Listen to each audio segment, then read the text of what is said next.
Alors, on va profiter de ce jour un peu spécial de la Fed pour vous montrer un peu ce qui se passe sur le carnet d'ordre avant 20h.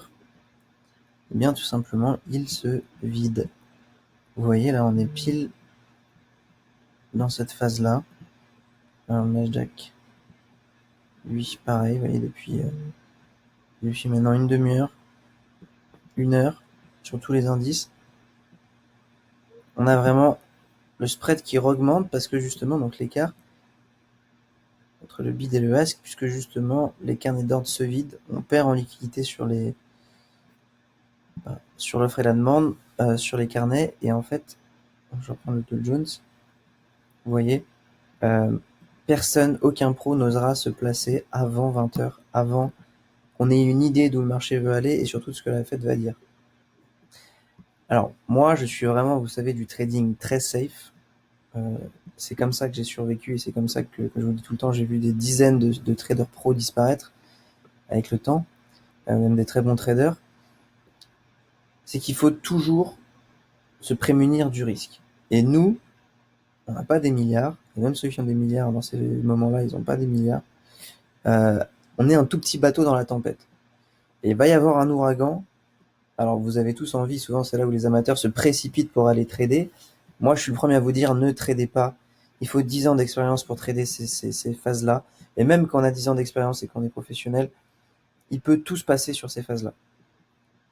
Vous pouvez très bien ruiner 2 semaines de travail juste parce que vous avez voulu trader une news du FOMC.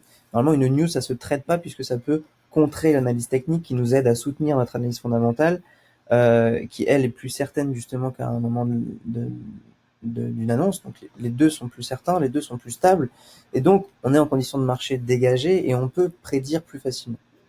Alors, quand on a beaucoup d'expérience, on sent où va aller le marché, on peut suivre les bougies, prendre son bénéfice très vite, être scalper bien sûr, et gagner énormément d'argent pendant ces périodes-là. Euh, mais même beaucoup de pros décident de ne pas trader ces périodes-là. Donc vous devez ne pas trader. Ou alors uniquement un gros setup qui rentre dans les explications qu'on a pu voir, qui font, voilà, par exemple, si on venait sur le Dow Jones, comme je disais, chercher les 26 500, là, bien sûr, FOMC ou pas, là, vous devez tenter un achat parce qu'il y aura en quelques secondes un rebond de plus de 100 points. Voilà, c'est ça qu'il faut vraiment garder à l'esprit.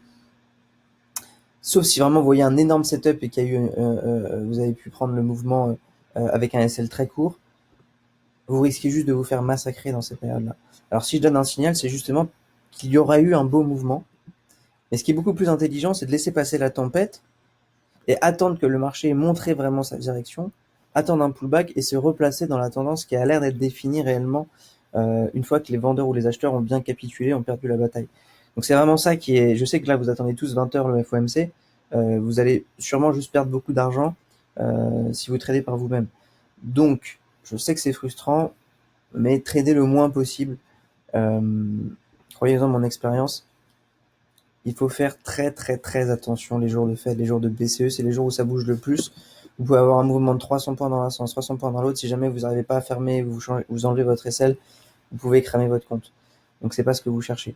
Euh, Si vous voyez un signal, c'est que justement on a atteint un bon prix, où je sens vraiment que le marché prend une direction.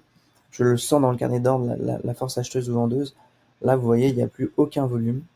Et c'est un peu ça que je voulais vous montrer, cette espèce d'attente du FOMC. Alors, ça peut très bien partir avant, hein, bien sûr, si jamais on anticipe quelque chose, qui commence à y avoir des rumeurs, etc. Mais logiquement, à partir de 50, 55 seulement, ça va vraiment bouger. Et là, s'il vous plaît, repérez des gros setups à l'avance, des énormes zones et ne tradez que ces zones-là. Et moi, je donnerai un signal que si vraiment on a un gros setup. Et après, avec la direction du marché, s'il n'y a pas eu de signal, vous inquiétez pas, on a encore 2 beaux jours où justement on aura une vraie direction du marché. On est bien descendu là sur le Dow Jones, on est toujours très haut sur la Nasdaq, mais on a un peu redescendu sur les autres indices, vous voyez ici. Donc on va avoir des opportunités, mais encore une fois, je sais que c'est difficile, je sais que la semaine a été calme, mais prudence. Ne pas trader, c'est trader. C'est aussi ça que j'essaie de vous inculquer chez BNJ.